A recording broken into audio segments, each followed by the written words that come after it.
नमस्कार मित्रांनो, मी लखन पाटील. महाराष्ट्रातील राजकीय आणि सामाजिक आंदोलनामध्ये सहभागी झालेल्या सर्व कार्यकर्त्यांसाठी, विद्यार्थ्यांसाठी आणि तरुणांसाठी एक अतिशय महत्वाची बातमी समोर आली आहे.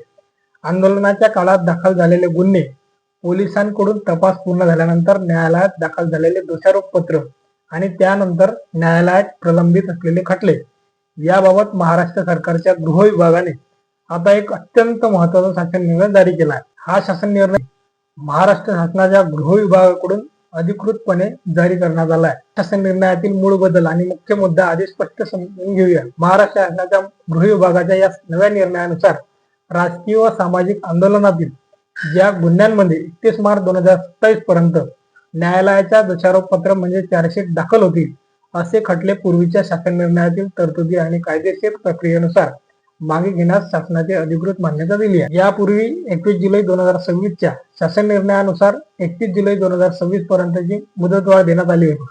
परंतु ही मुदत संपल्यामुळे आणि अनेक प्रकरणांमध्ये कारवाई बाकी असल्याने शासनाने ही मुदत वाढवून आता 31 मार्च 2027 अशी केली आहे. म्हणजे याआधी ज्या कालमर्यादेपेक्षा खटल्यांना विचार केला जात होता त्यामध्ये आता आणखी प्रकरणाचा समावेश करण्यास शासनाने निर्णयात सुधारणा करण्यात आली आहे. इथे एक गोष्ट सर्वांनी विशेष लक्षात घेणे गरजेचे आहे. हा शासन निर्णय जारी झाला म्हणजे राज्यातील प्रत्येक आंदोलनकर्त्यांवरील प्रत्यक्ष गुन्हा आपोआप माफ झाला किंवा रद्द झाला असा त्याचा अर्थ अजिबात होत नाही.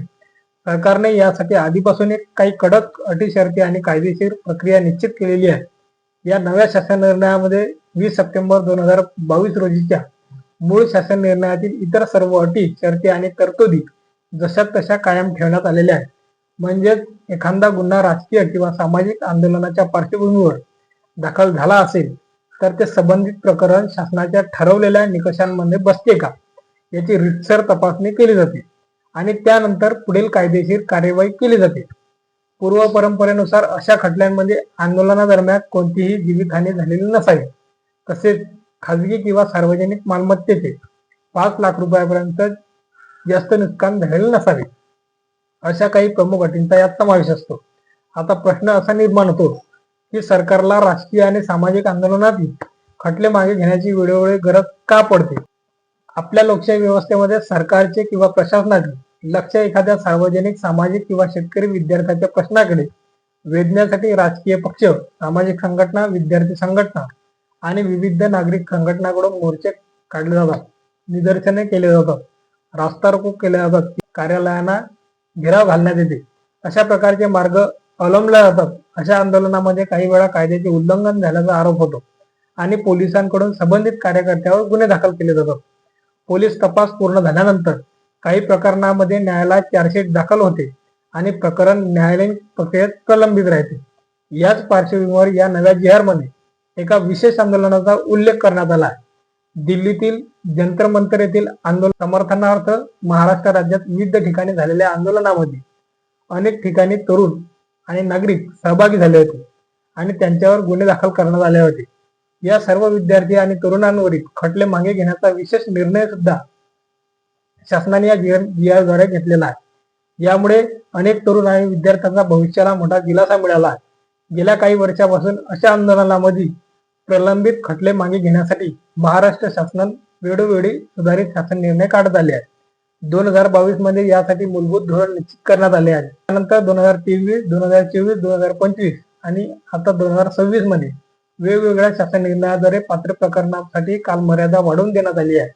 12 ऑगस्ट 2026च्या या शासन निर्णयानुसार 31 मार्च 2027 पर्यंत दोषारोपपत्र दाखल झालेले संबंधित राजकीय आणि सामाजिक आंदोलनातील पात्र खटले मागे घेण्याचा प्रक्रियेत आणण्यास शासन मंजुरी दिली आहे.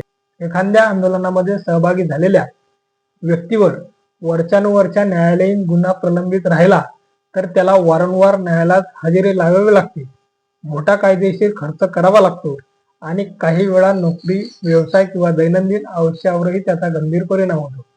या सामाजिक परिस्थितीचा विचार करून पात्र खटले मागे घेण्याचे धोरण राबवले जाते. हा शासन निर्णय 12 ऑगस्ट 2026 रोजी गृह विभागाचे सहसचिव श्री राजेंद्र होळकर यांच्या स्वाक्षरीने साक्षांकित करून प्रसिद्ध करण्यात आला आहे. जर तुमच्यावर किंवा तुमच्या ओळखीच्या कोणावर आंदोलनाचा गुन्हा दाखल असेल तर सर्वात आधी त्या प्रकरणाची तारीख, गुन्ह्याचे स्वरूप, चार्जशीट दाखल झाली आहे का आणि 31 मार्च 2027च्या आत कायदेशीर निकष पूर्ण होतात का हे तपासून पाहणे गरजेचे आहे. तर न्यायालयीन स्थिती पाहणे आवश्यक असते. यासाठी तुम्ही संबंधित पोलीस ठाणे, अभियोग विभाग किंवा कायदेशीर सल्लागाराकडून योग्य ती माहिती घेऊ शकता. थोडक्यात सांगायची तर राजकीय आणि सामाजिक आंदोलनातील पात्र खटले मागे घेण्याच्या प्रक्रियेसाठी शासनाने 31 मार्च 2027 पर्यंत मुदत वाढवून दिली आहे. परंतु प्रत्येक गुन्हे आपोआप रद्द होणार नसून अटी व शर्तीनुसार पुढील निर्णय होतील. तुम्हाला या शासन निर्णयाबद्दल काही प्रश्न असतील तर कमेंटमध्ये नक्की विचारा. नवीन योजनांची अचूक माहिती सर्वात आधी मिळवण्यासाठी आपल्या लखन पाटील ऑफिशियल या युट्यूब चॅनलला नक्की सबस्क्राईब करा. व्हिडिओला लाईक करा आणि तुमच्या सर्व मित्रपरिवारापर्यंत शेअर करा.